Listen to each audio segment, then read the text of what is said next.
গোল করে নেইমার ছুটলেন গ্যালারির দিকে। সেখানে বসে তার বাবা। ছেলের উদযাপন দেখে কান্নায় ভেঙে পড়লেন, কারণ তার ছেলে আজ মাঠে নেমেছেন পায়ে ইনজুরি নিয়েই।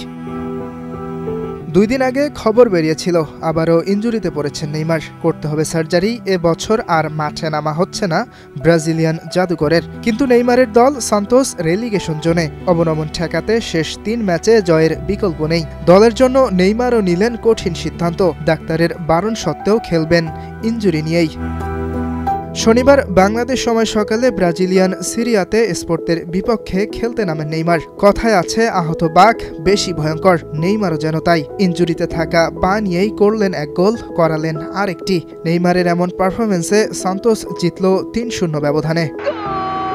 গোল ও অ্যাসিস্ট ছাড়াও 89 মিনিট খেলে নেইমার চান্স ক্রিয়েট করেছেন 4টি, 3টি অন টার্গেট শট নিয়েছেন, 3টি সফল ড্রিবল করেছেন, 6 বার ফাইনাল থার্ডে পাস দিয়েছেন, 4 বার ডুয়েল জিতেছেন। 8.9 ম্যাচ রেটিং পয়েন্ট নিয়ে নির্বাচিত হয়েছেন ম্যান অব দ্য ম্যাচ।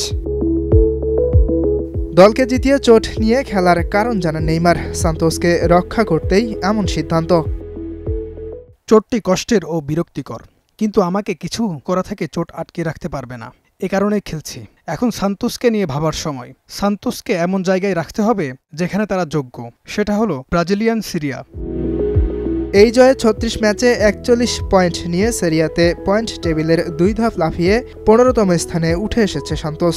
আগামী বৃহস্পতিবার বাংলাদেশ সময় ভোরে নিজেদের পরের ম্যাচ জুভেন্তুদের বিপক্ষে।